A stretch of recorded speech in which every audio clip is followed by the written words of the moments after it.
We're live. Welcome, episode 6 of the Cubbie Climb podcast. I'm Jacob with Blake to my right. With Blake to my right, left. I don't know. Directions are hard. And then it's like the Brady Bunch, right? That's the show. I think that's the show with the 9 squares. The Bleacher Bunch. Yes, exactly. There you go. Thank you. So we got Blake, and then if you go a little to the left of him, you have Brett. It's too late for this. Anyways, we have a live episode of the Cubbie Climb here for you tonight. Packed show. We have a lot to talk about, from several highlights that Brett was involved in, a Knoxville Smokies no-hitter. We have the NBA Finals, which are going on right now. Of course, we'll discuss some of that. The College World Series has happened today. Some big stuff there. And then a big trade in the Major League Baseball world. Before we get going, Blake, Brett, how you guys doing? Doing good. Brett's given us a lot of good content to talk about. I'm excited to get into it with him. I guess we'll see how he's doing. Yeah. Had a long day yesterday. Got in Biloxi late last night and just been chilling on the off day here in Biloxi. So another road week, and then finally we get to go back home after a double roadie. So. Do you guys normally rotate back and forth? I haven't looked at the schedule. Like, is it normally one on, one off, like one home, one away, or does it vary? Yeah, usually we're like home for one, and then we'll go away. So yeah. Okay. So I guess we'll just jump right into it. Jump right into what's been happening. First home run. I mean, we're on the board. First of hopefully a couple more this season. How'd it feel? What'd you see in the at bat and walk us through it?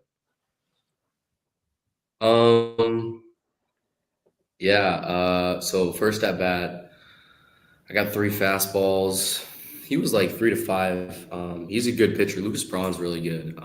He's got good stuff. He's got fastball, cutter, slider, curve, change. So he's kind of got like the whole kitchen sink. Fastball usually plays like 2 to 4.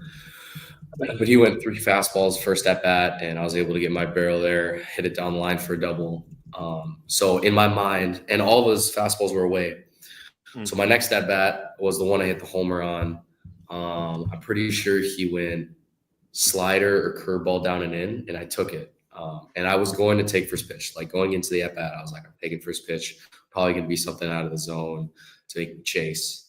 And then on his fastball, he also does have a little bit of cut on it. So I backed off the plate a little bit. Like if you were to, when I was watching, comparing where my foot was in my first at bat, my second at bat, I was definitely off the plate a little bit more because I had a feeling that they were going to try and throw inside. Because I was able to get my barrel there on the fastball up and away early. So I was like, okay, they'll probably come inside.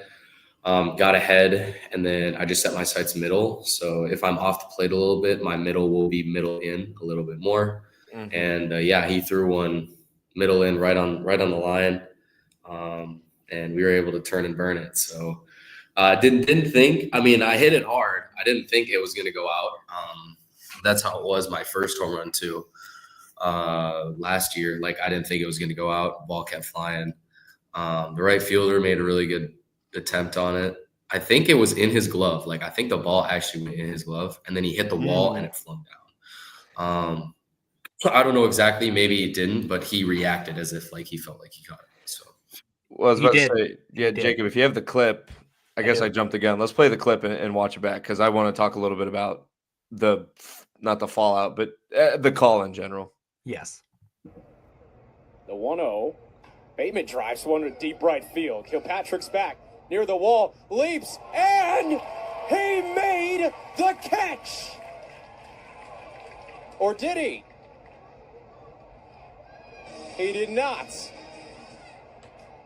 Well, for a second, everybody erupted like he did, and now Brett Bateman takes Braun deep, and he got him. Got him. So watching the clip live for the first time, because Jacob immediately texted me, goes, dude, Brett hit a home run. I was like, all right, let's go. And I'm watching the clip, and I was almost like taken back. I was like, wait a second, did he hit a home run? Because in the clip, it looks like he does catch it, and then the announcer didn't even know. But you got it just far enough. And that's all that counts, whether you hit it 1 foot over the wall or 200 feet over the wall. It still counts as a home run. Yeah, I hit it and I was rounding first and I saw him and I didn't really see where the ball went. Like I knew where it was in the right center gap. So I was rounding first and I looked and saw him and I saw him jump for it, hit the wall. So I kind of slowed down. I was like, what happened? Everyone's saying, oh, he's out, he's out. Like the shortstop's got his hands up, second baseman, center fielder are pumping their fist. And I'm looking at the umpire down the first base line and he's kind of looking around at the third base umpire and the home plate umpire. They're all kind of staring at each other like the Spider-Man meme where they're all pointing at each other with finger guns. And then I saw him like pat his glove and his glove was open and I'm like, oh, he doesn't have the ball. So then I started pointing at the umpire. I was like, he doesn't have it. He doesn't have it. And then he went like this. And then, it sucks. Like it kind of ruined the moment, I guess, a little bit. But, yeah, we did get it. And that's one on the board. Felt pretty good. Like the whole week, I felt pretty good. I had a really good week. So, like I said, just kind of going with the ebbs and flows of the game, just trying to be consistent with your work, and it all will pan out. So you're gonna have bad weeks, you're gonna have good weeks, but just gotta try and stay level.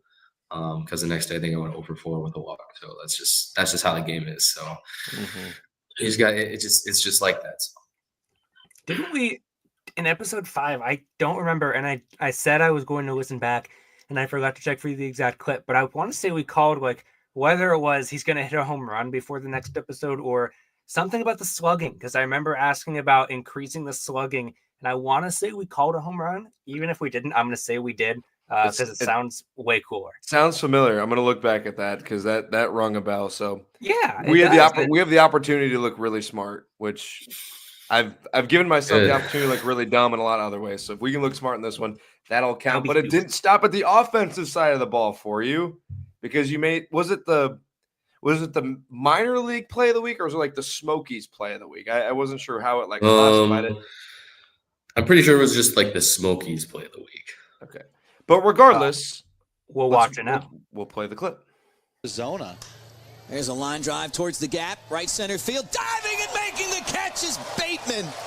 A full extension in right center.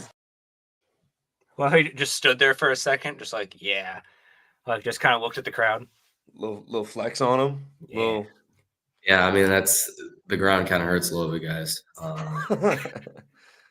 had to catch my breath there, to be completely honest with you. Yeah, I had a really good jump. I was in the 9th inning. It was a tie game.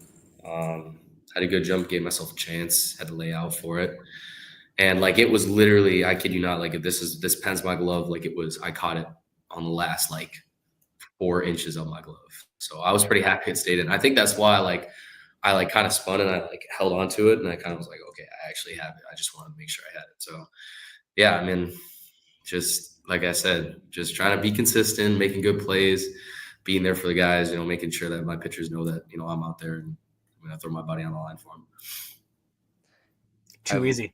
Too easy. I love the response here because, like I said, I remember in the first episode you said your father always told you don't believe in the hype, and I can tell now just talking to you like you had an incredible week, and we are gassing you up, and your responses have been the same, never too high, never too low. You're even keel, and that's what you're sticking to, and we can see your principles of it. So we will keep hyping you up. I'm sure you've seen our tweets of. I always love just sending the ego memes, casting out. So we will keep doing that. I love your consistency, and like you said, I mean, the work, the proof is in the pudding, and hopefully you're seeing that yourself because we're seeing it, and now people are even tagging Jacob in highlights of look what Brett did. So it's been fun to see. It's been awesome to see. I mean, as far as your season's going right now, I mean, are you still thinking you're right where you want to be, or is there? Because you talked a little bit about where you were standing on the plate. Are those certain adjustments just in game that you're making that go day to day, or is that something that you're actually working on currently of where you're standing in the plate or on the plate? Yeah. Well, it's in game and it's kind of like throughout the season.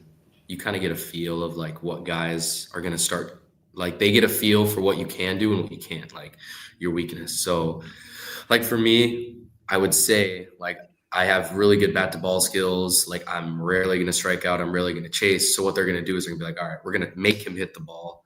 And where does he hit the ball the least amount of damage? And that's inside.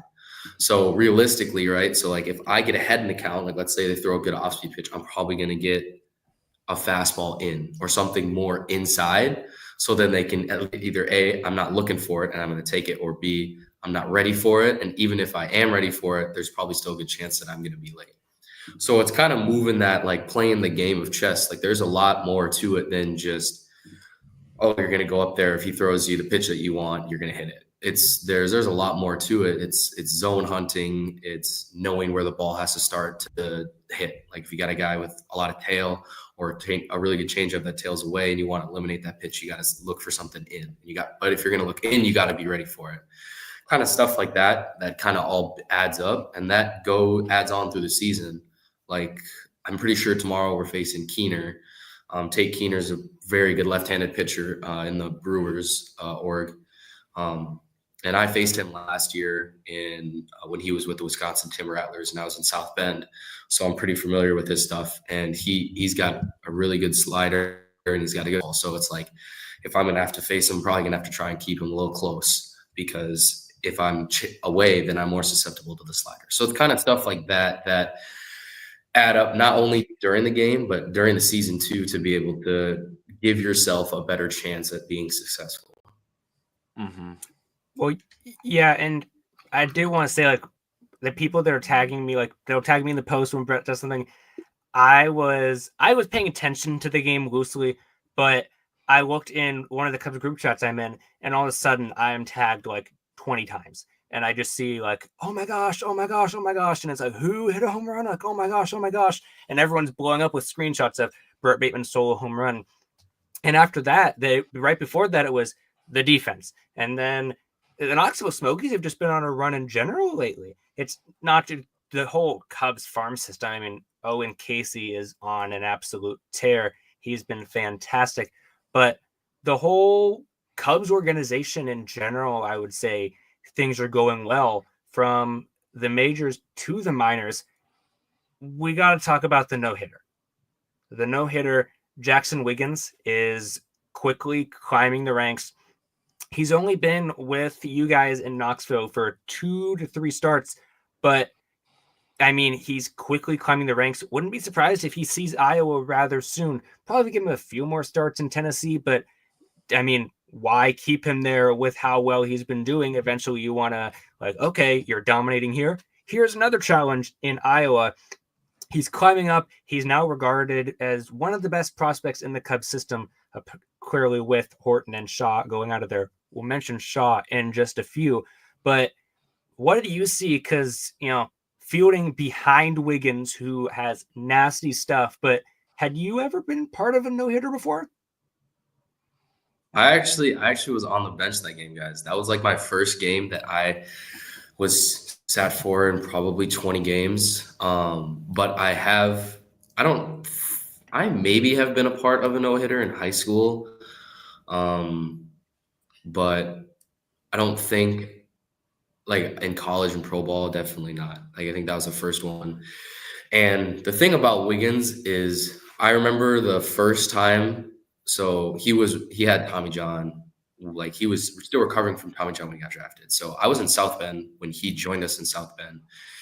And the first thing that was like blatantly, like in my opinion, like an issue was his command, but his stuff was unbelievable. Like, I mean, it was very similar to a person who I know and I went to college with. He's currently in AA for the Angels, probably could get called up, George Clausen. George was like 95 to 98. He was 100 to 102 in college as a closer for us, but just had no clue where the ball was going. And then we started him. He became a starter. Junior year, he was still 98 to 101.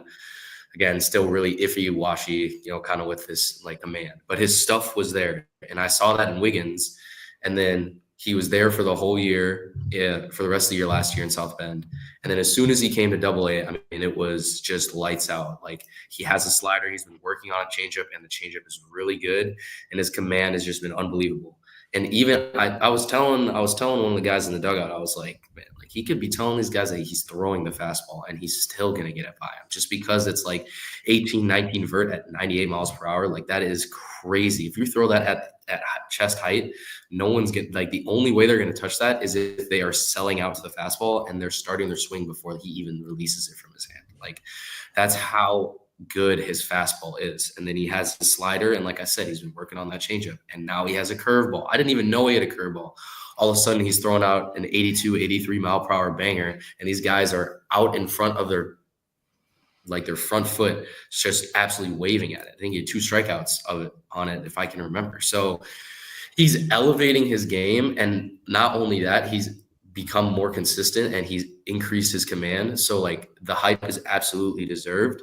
And the thing about him too is, like, he still wants more. Like, when he got taken out of that game, he was really disappointed. Like, he wanted to finish the 6th inning because I think he went like 5 1/3, 5 2/3.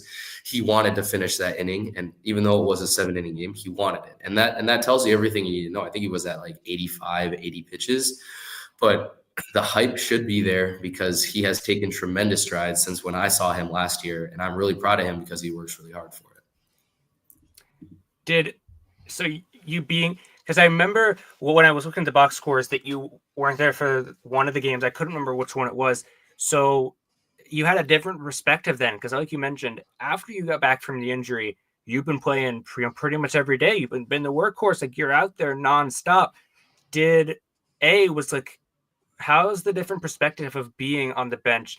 Do you stay involved, or how much do you kind of just sit back and watch? And then, did he know that he had a no-hitter? Because you see a lot of these guys where after they get a no-hitter, then they're like, hey, did you have any idea? And normally they're like, dude, I didn't have a clue. Like, I had no idea. I'm just there to shove and get quality outs. Or was he like, do you know if he was aware of that? Or did any of the team mention it? Or did they kind of just, you're shoving, we're going to let you be?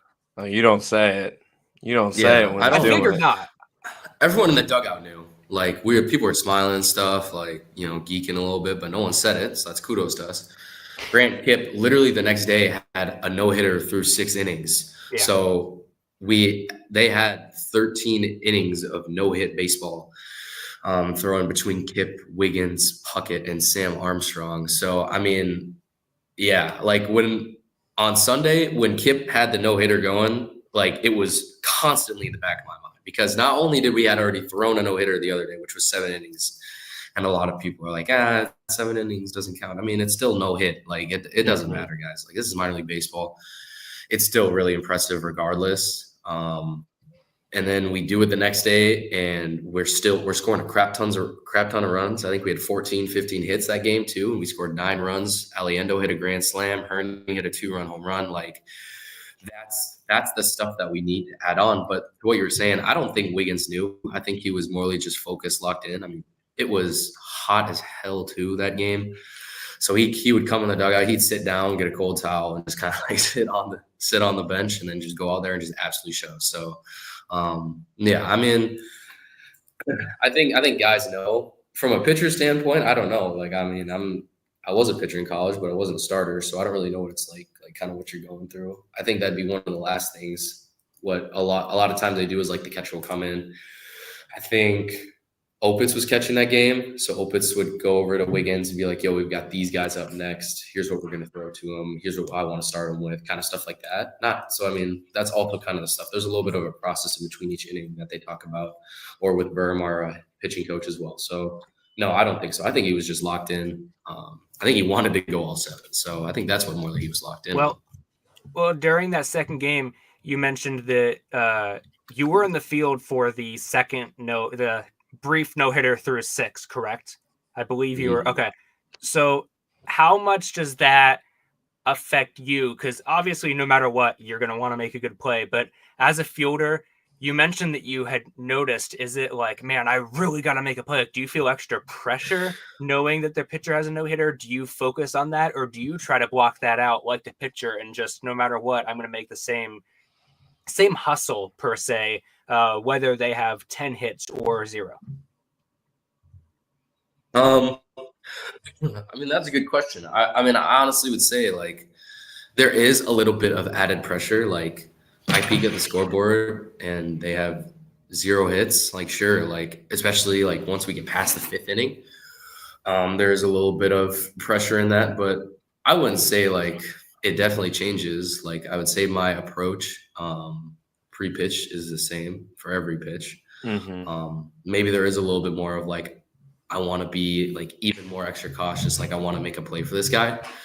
But I wouldn't say that there's like a huge gap between, a no-hitter and the other team having 10 hits. Like I still got to be present. I got a lot of ground to cover. So, Right. Yeah. Want to transition a little bit away from the Smokies, but still want to stay in the same sport because yesterday kind of shocked the baseball world. Rafael Devers gets traded to the San Francisco Giants for what seems like an underwhelming return, at least for a player like that. I want to say Kyle Tibbs. Was that the main piece? James Tibbs the third. Tibbs was the main piece. Yeah. Yeah, was the main piece along with Jordan Hicks and a couple other pieces as well. A lot of people are looking at this trade and scratching their head. We obviously know the discourse around Devers is when they signed Bregman, he was refusing to kind of move to first. And then when they asked him to play first, just a lot of bad juju around Rafael Devers for this season. If you're in the clubhouse after sweeping your biggest rival and then your GM trades away, like how are Red Sox players or how should Red Sox fans or players feel about this? Because it feels kind of, and I'm trying to frame this in a way where I'm not putting you on the spot in a bad way. So I'm trying to say it as in, if you're a player in the clubhouse and one of your top guys gets traded away, what are you thinking? Well, here's what I'll say. There is a lot that we don't know about what's going on in the clubhouse. Like there could be a relationship between Devers and a different player in the clubhouse that we absolutely don't know about that led up to this. Like that could easily be something that was a spark. Now, obviously, there was the conversation of Devers, with the whole positioning parts of it that definitely absolutely played a part in the trade. But I will say that it is absolutely surprising. And the even bigger surprise to me is that the Giants didn't even trade Bryce Eldridge for that. Yes. That was kind of the big thing because they had the 2 players. They had Hicks and then Kyle Harrison, right? Yes. The left-hander. And they had 2 players to be named later. So I literally, because I was on the bus when the trade happened on the way to Biloxi, I went straight to MILB and I went to see if the Flying Squirrels were playing, which is, I'm pretty sure, or no, the River Cats, Sacramento River Cats, because that's the AAA for the Giants, to see if Eldridge was playing and if he got pulled during the game, like, a hug alert or something. But obviously not. So then at that point, I was kind of like, who is getting traded, who are the other 2 players? And then obviously it was Tibbs, and Tibbs is an absolute stud. Like he has superstar potential. Like there is no banging on his name at all. Like he is a very, very good player. But like I said, there's a lot to it. And if I was a Red Sox player, like I said, like there's got to be more to it than just what's on the media that led to it. I don't think it's just the positioning. I think if the story does come out at some point, you can say Bateman was right. But I think that there is probably some, and again, I have no clue, so don't put me on the spot here. But like there could absolutely be some like chemistry issue there, and like I said, like if there was something that was going on between me and let's say someone else, or like there was a lot of other people that didn't like one guy because he didn't want to provide to the team, and there's other stuff built on top of that, and he gets traded, then you're not going to feel as weird, right? So now for fans, it's a lot different. Fans obviously don't get to know any of that, any of in-house stuff. So it's a little bit harder on fans to, now trust their GM to be able to lead them after, trading one of your biggest cornerstones in your org. So yeah, well, it's surprising. He has 2 years. He was only 2 years into a massive contract extension. I'm in Massachusetts, so I'm surrounded by Red Sox fans. Some of my closest friends are Red Sox fans. So they're in shambles. One of them called me and just vented for 25 minutes today, and I was trying not to laugh the whole time because I know that he's like not doing well. He's been a fan of Devers since 2017. Like that is his dude. And they got blindsided. David Ortiz said that he reached out to Rafael Devers several times and said, "Hey, dude, I'm going to try and help you become the cornerstone that they want you to be. And you just need to be better with communication. Devers didn't respond. Devers, like, they tried to help Devers. He wouldn't respond. And then they're like, yes, I think there was some, I don't know if malpractice is the right word, but some mistreatment with signing Bregman after saying, hey, yeah, you're our third baseman. Okay, we'll sign Bregman for second base. And so I think if Devers was told at the beginning of the offseason, you're our DH, he can plan for that. But no, he was told, no, you're our third baseman no matter what. Okay, he comes into camp and they're like, so you're our DH. I'm not very happy with that. No, we don't want you to field. And then give it, a month, and it's like, hey, but do you want to play first base? And he said no. And then Christian Campbell, a top prospect for the Red Sox, came out and was like, I'll play first base if you guys need, because he wants to be a team player. And that's the big thing that like people were getting on Rafi for. He was not being a team player. And he was like, no, I want to play this position that I was promised. Oh, the guy that promised you that currently no longer works for this team. He's in St. Louis. But then Campbell also wants to keep a roster spot. So I think it makes sense for him to be like, if you guys need a first baseman, I'll play first base, because that guarantees him a lot of playing time. He's been struggling offensively and defensively as of late. But he's like, yes, I will play first base if you guys need it, because it helps the team. And then Rafi got angry at that. It's just a mess. It's just an absolute mess. And they didn't get anyone, no respect to James Tibbs, who, like Brett said, is a fantastic player. But in my opinion, the odds that Tibbs becomes anywhere near Devers are close to zero, not only because Devers won the championship, like that's what he meant to that organization, but as Clayton Kershaw said last night on Sunday Night Baseball, Devers is a top 10 hitter in the sport. Top 10 hitter in the sport, one of the best left-handed hitters in this sport, and you traded him for a guy with a 4.5 ERA, a guy with a 6.5 ERA, a top prospect, and then Jose Bayo, who no one's really heard of. So maybe they spend this money elsewhere, but I don't know if either of you guys watched the press conferences that the Red Sox front office held at 8:00 about 3 hours ago. It's bad. It's really bad. I mean, it sure seems like Craig Breslow just started speaking and hoping that people would end up shutting it off because he wasn't making sense, because he was not making sense at all. It's just, I don't know. It's still hard to comprehend. And I mentioned this earlier on the podcast I did with Blake this morning, and I sort of teased it, so I wanted to mention it here. I'm comparing this to the Luka trade. Now, I know that Devers is not as good of a player as Luka, although I think they're pretty close. But in the Luka trade, the Mavericks got Anthony Davis. And also, Luka was not locked down for the next decade. He had not won a championship with the Red Sox. Yes, there was not as much drama with him, although behind the scenes, I think we know there was. And I'm curious, I kind of got called out for it on Twitter when I posted that, and everyone's like, you're an idiot. You don't know ball. No, it's not even close to the Luka trade. Maybe I'm totally off base here. I'm curious what you guys think. I think they're pretty comparable. Just blindsided one of the best players in the sport. Yeah, you mean a lot to our team. Don't care. Shipping you out of here. I think it's comparable in the terms of it was just like it was shocking at the time, but it's a little flip side because after all the drama, it was kind of a relationship was on the rocks. Luka was like, we had no idea. But Cooper Flag to the Red Sox is all I'm getting from this. You never know. Yeah, I mean, I would say it's the shock factor is comparable.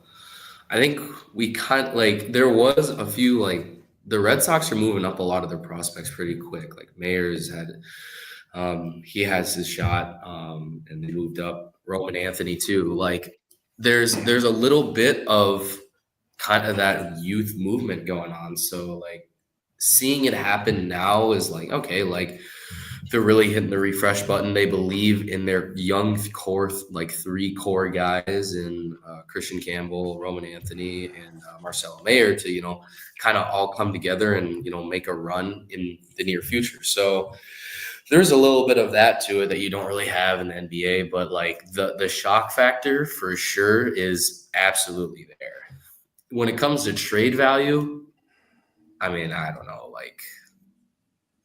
like I said, if they got Bryce Eldridge, I would have been like, all right, yeah, like totally makes sense. Like you're getting a guy that absolutely has that. Like Bryce Eldridge is he's only 19, 20. Like he's really young and he's in AAA. Absolutely. I mean, he's struggling right now in AAA, but he's matched at every level underneath. And like I said, he'll figure it out. That's how it always goes when someone gets moved up. Like you just got to give him some time because that's how this game goes.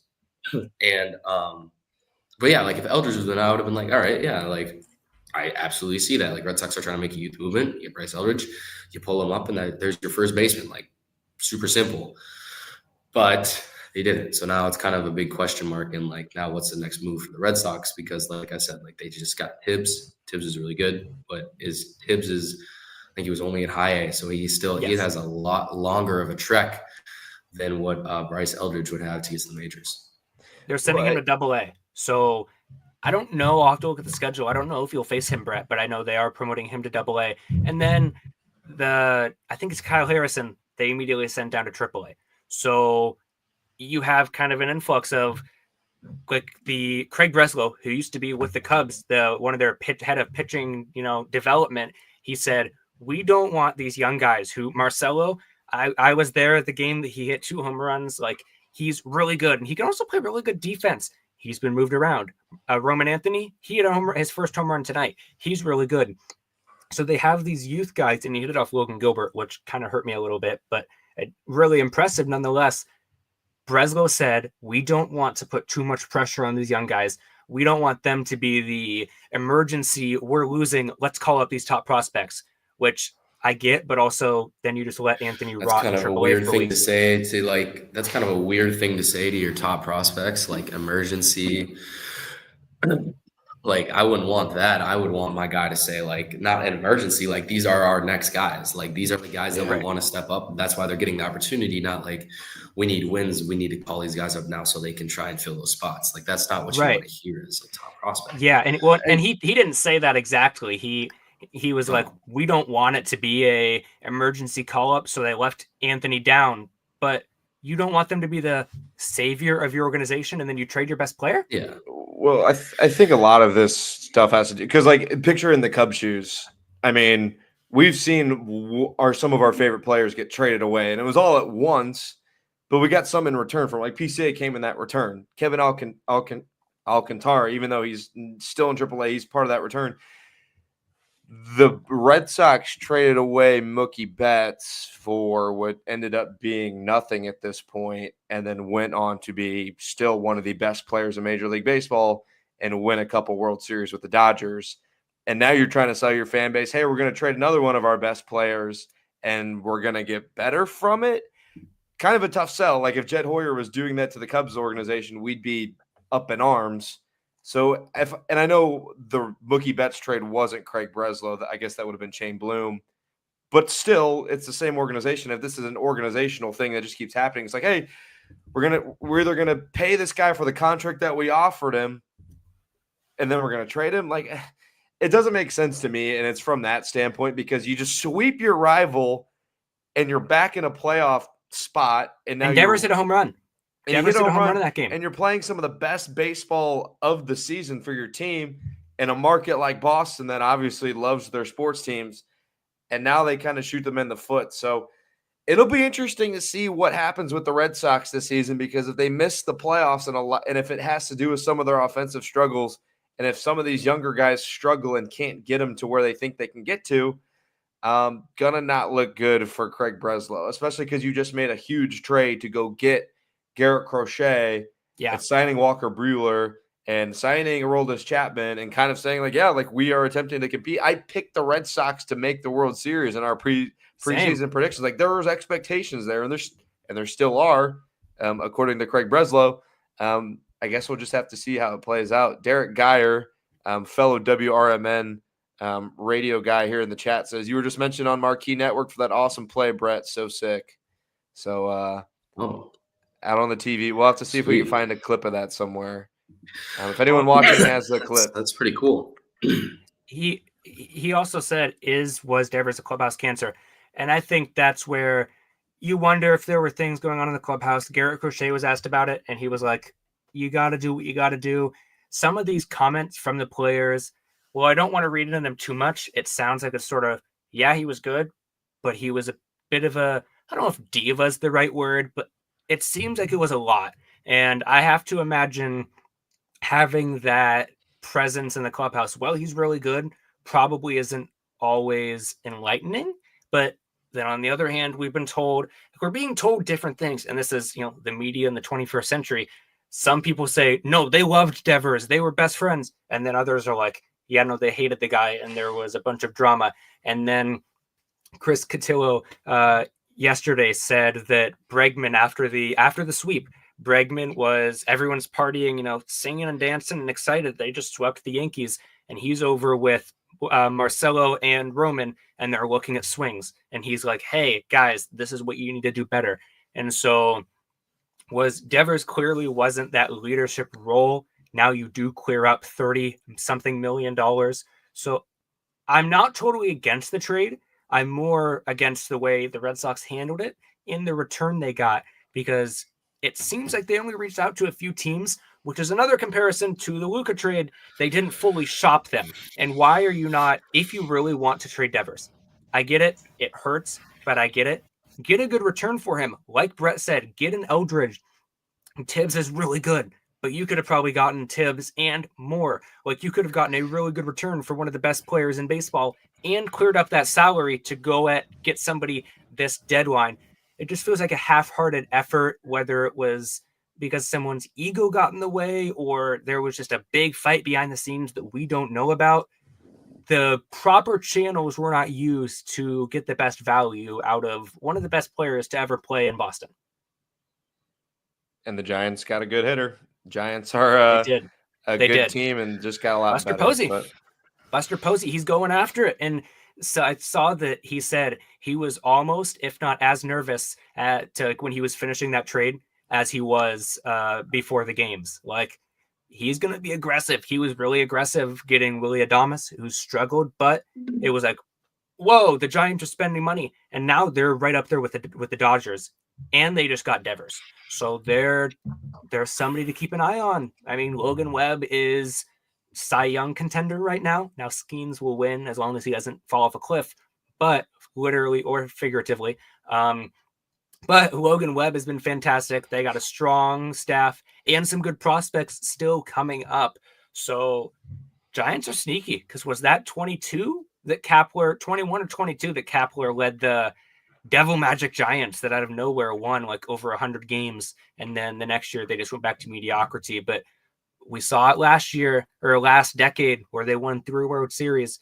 Something about that team is they know what they're doing. So they had Arson Judge for 2 hours. They did. They're willing to go after guys. They did. Yeah. Someone said Rafael Devers looking around for Arson Judge. And I was like, that's so good. But yeah, they know what they're doing. So they're a team that was not on my radar to begin the year. They've definitely picked up the pace. Jung-Hoo Lee has been really solid. Chapman's hurt now, but that's another thing. I don't want to go on Devers for too long, but last thing about the Devers is, where's he going to play in San Francisco? You have Matt Chapman once he's healthy, and all of a sudden it's, he might play first base. Wait, but he wouldn't play first base in Boston, and that's where there's probably something else going on if he's that readily able to play in San Francisco. Mm-hmm. Yeah, pivoting off a little bit of baseball. We've been talking about all playoffs. We're here in the last stretch. The NBA Finals have been a lot better than I thought they'd be. I'm curious to see what your guys' thoughts were. I disrespected the Pacers through every single round of the playoffs. And now that I'm like on the Pacers, I'm like, I didn't pick them to win. I said Thunder in 5, but I'm really rooting for the Pacers. This might be the end of the road, maybe. Or am I giving up one last time before they prove me wrong again? No, this is it. They're losing by, I just looked up the score before we started this segment. It's 100. Well, it's the Pacers, so I can't say never, but with 1:50 left, they're down 13. So in a way, they have the Thunder right where they want them. But can Halliburton do it again? Like, he didn't score for the first 20 minutes. Like, there's no way he does it again. Not against the foul baiter. Right. Yeah. Okay. Not against SGA. No, you're not wrong. Stand on it. You're not wrong. No, I won't stand on it. They took your guys out. Here's why. James Harden, when he was averaging 40 in, I don't remember what year that was. That was like mid 2010s. Yeah.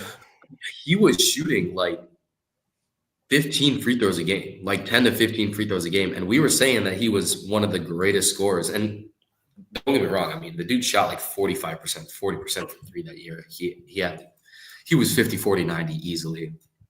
Averaged 40 for like a 25-game stretch, but he was still foul baiting. And I know no one really was like, that was the year when he would like fake, and then he'd get the guy to jump the 3-point line after the step back, and then he'd lean right into him and throw the ball up and he'd get a foul. Like he was like one of the main guys that started the whole push for, like you can't lean into a guy to shoot the ball to get the fouls. And like, I don't know who I had this conversation with, but it was one of the guys on the team. And it kind of opened my eyes. I was like, hey, you know what? And Shea actually, like in the playoffs, like he really hasn't shot that many free throws. Like in the series against the Timberwolves, like he didn't shoot that many free throws. Like, so yeah, I mean, OKC's played really well. Pacers have done an unbelievable job. Like they really have. They have done everything in their power to, give themselves a chance to win, which is great. Like, obviously, I didn't want it to be a 5-game series, a 4-game series. I mean, we're at least going to get 6. I mean, if we get 7, it'd be unbelievable. But to be completely honest with you guys, I have not watched a single minute of any of these finals. And I don't know if you guys have either. It's just not – like, the viewership's even down. I remember talking to someone – I don't remember who it was, but I was talking to them about – I was talking to Chris Cashmore about the viewership. And, like, these games are averaging 8 million, 9 million viewers. And like the 2016 Cavs versus Warriors series was like 20 to 25. And then game 7 was 31, like 33 million. Like they're getting a third or like half of what these teams like in the 2016 to 2019 run had. So like for me, like unfortunately, like the small organization type thing is a real thing. Like I've kind of hit the snooze button on the NBA Finals, and I kind of feel sad about it because it's been a good, they've been good games, highlights. Yeah, they've been great games, but like it's just there isn't really a lot of players, and I'm like, I'm so excited to watch Shea play. Like I just don't feel that way. You know what I'm saying? Right. Like the Pacers are just a bunch of really good role players plus a few stars in Tyrese and Pascal Siakam, but they're not like top 5 in the NBA where I'm like running to my chair to watch them play, which kind of sucks, but that's just how I felt about the finals. So it makes sense. And my thing with SGA, I'm not a fan. And it's unfortunate how much he does foul bait and how many free throws he does shoot. And the Harden point is interesting. And I didn't pay attention to basketball a ton back then. You're not wrong, though. I mean, that's kind of what James Harden did. Aside from being good shooters, he did shoot a lot of free throws, but it takes away from the greatness of SGA, and I feel like we're not appreciating it, and he's not helping it by nonstop flopping and nonstop foul baiting. So his greatness and one of the Ant-Man would never. Seasons, Ant-Man would never. Dude, I miss Ant-Man. Bro. I miss that. It's just we're missing out on that. Would have to get like. There'd have to be like an assault on Ant for him to start flopping. Like he would have to be someone would have to get charged with assault for him to be able to start flopping. So are you team bring KD to the Timberwolves, or do you want that not in your life? Is it too late for KD to join the Wolves for one more championship run? One more run for KD at a ring? It just really depends on what we give them. I don't want to give them McDaniels. Like I would rather give them like Gobert. We give him Gobert, Dante DiVincenzo. Probably gonna have to throw TSJ or Rob Dillingham in there, which will hurt. Probably TSJ because I think they want Rob to be the PG because Conley's probably gonna retire. But you go, like I said, you go TSJ, Dante DiVincenzo, Rudy Gobert, and then a few picks. I'd be fine with it. You go, I mean, again, that's still hard though. Like, what do you do with Naz Reid? Does Randall become your 5? Like, because KD's not going to play center. No.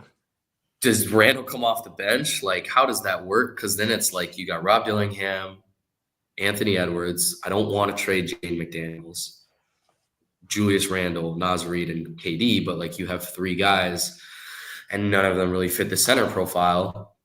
Or you could trade Julius Randle away, which I don't want to, honestly. Like, I think Julius Randle's a good leader. Like, I think he really helped the locker room. And like Ant said that, like, even though he was getting a lot of hate from Timberwolves and NBA fans, that he was like one of the main guys in the locker room that kept the team together to be able to make the run that they had. So I like, again, like I said, I don't want to get rid of Jaden McDaniels. I think he might have to go. Like, there's just so many pieces that I don't want to go.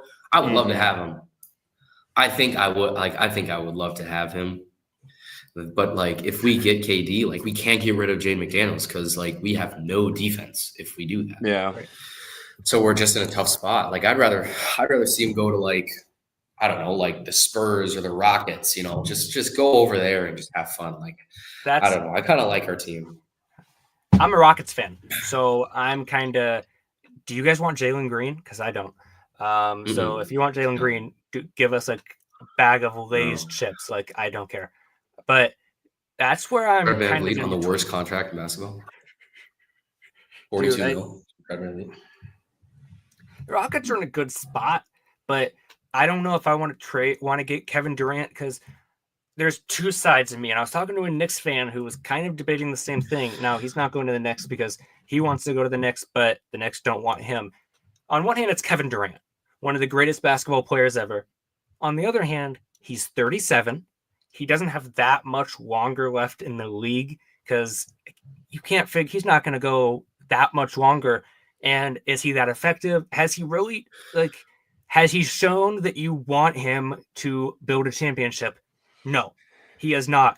He's one of the greatest players ever, but is he the guy that I want? No, I'm going and sending a massive package for someone like Giannis, or I'm going a different route. Will I be okay if we get KD? Yes, I'll talk myself into it because it's Kevin Durant. But with what we would have to give up, if it gets rid of Jalen Green, though, honestly, that's fine. I don't think anyone's infuriated me more in the sport of basketball than watching Jalen Green this last playoff run. But last playoff run, you mean 7 games? That's a playoff run. That's a playoff run where he ain't no playoff. You got to make it to the second round for it to be a playoff. You guys played a playoff series. It was like 3 points. Which I'm a Bulls fan, so we played the play-in game. So I don't have much to say, but you open up the series. Here's what I will say. I actually, literally today, did a rebuild of the Phoenix Suns, and with the draft class on my PS5, and I traded Kevin Durant to the Houston Rockets for Dylan Brooks and 3 of your first-round draft picks. So and I changed his position to small forward. So if that offer was on the table, would you take it? No. You wouldn't take KD for Dylan Brooks and 3 first-round draft picks. That's a financial flexibility. You had the Philadelphia 76ers top 10 protected. You have the Brooklyn Nets pick, I think. And then you might have the Heat's pick. I think you have the Heat's pick. I think those are your 3 2025 draft, like the 3 picks that you had this year, I think. Or I don't know. The 3 picks that I just traded for him. And I got Cooper Flag out of it. Just letting you know, I got Cooper Flag out of it. So, okay. Well, that's huge then. That's big. How did you get Cooper Flag out of it if you're the Suns? Because it was last year's. It's like 2020 2K25, so it's like last year's. So it's before last year started. So before last year started, I traded for all those picks, and I gave you Kevin Durant for Dylan Brooks and 3 first-round draft picks. And then I traded Devin Booker away and got like 4 more draft picks, and I got Cooper Flag and Dylan Harper, and then we won in like 3 years. But yeah, he thinks he's the OKC Thunder. He thinks he's the OKC Thunder. Just, hey, we have every single pick in the first round, so everybody's going to Team Bateman. I don't know. They didn't have the collusion DLC into 2K yet, so that's how he got Cooper Flag. He didn't have to collude behind back doors with Adam Silver. That would be sick. I don't know. Yeah. I'd consider it, but again, it's the age that really worries me.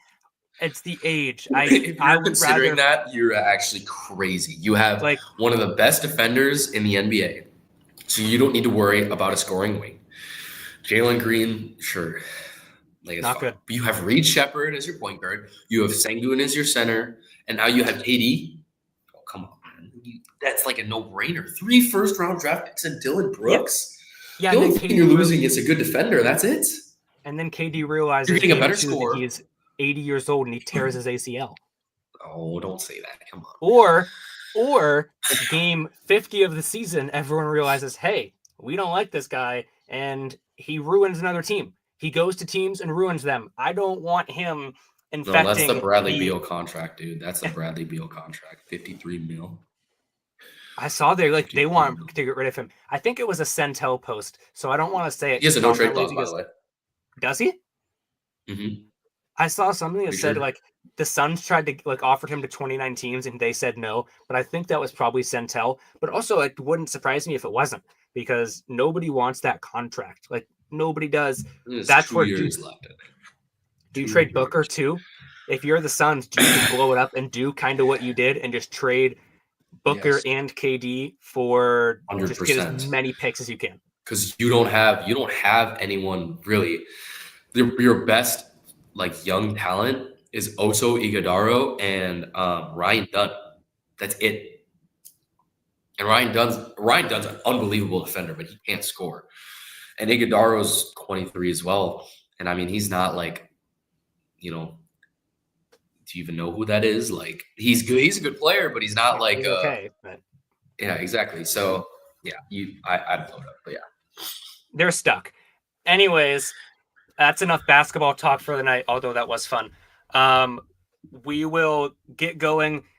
Someone said OKC won. They said KD to Chicago would be a great move. That would be interesting. The Bulls are Bulls? that would be wild. How would that work? I don't even know. You would have to probably trade Vucevic, and you'd probably try and get KD and like Iguodaro or Nick Richards back. See, but that may make it past the play-in game, and I think we've learned the Bulls' goal is to lose in the play-in game every year. So I think that may be against the goal of the Chicago Bulls. Sorry, Blake, but Lose the first round. Get your one home game at the United Center for Jerry to get his extra revenue and then tap out after that. We're used to it, but I'm hoping Kobe or Giddey turns into something. We'll see, but we'll anyways, say that for later. Hey, that was episode 6 of the Cubbie Climb. Lots of stuff today. Thank you to everybody that watched. We hit over 1,000 listeners live today. So thank you to everybody for the support. Make sure to like, retweet, share, all that fun stuff. Comment 5 stars, share with your friends, go tell everybody down the street, just knock on the doors. Hey, have you listened to the new episode of the Cubbie Climb? Because it'll be out in about 5 minutes everywhere that you listen to your podcasts. Until then, thank you guys. We appreciate it. Have a good week. Vote Cubs All-Stars. Yes, Vote Cubs All-Stars. PCA. We didn't even mention that. PCA. Vote Keep PCA voting. for All-Star. PCA, Tucker, Horner, Shaw, Drew Everybody. Pomerantz, right in Brad Keller, right in Chris Flexen, right in Yes, everyone. right in Brad Keller, 100%. Thank you. We haven't even next episode we'll have to talk Brad Keller. Anyways, I'm gonna keep talking if I don't end this. So thanks everybody.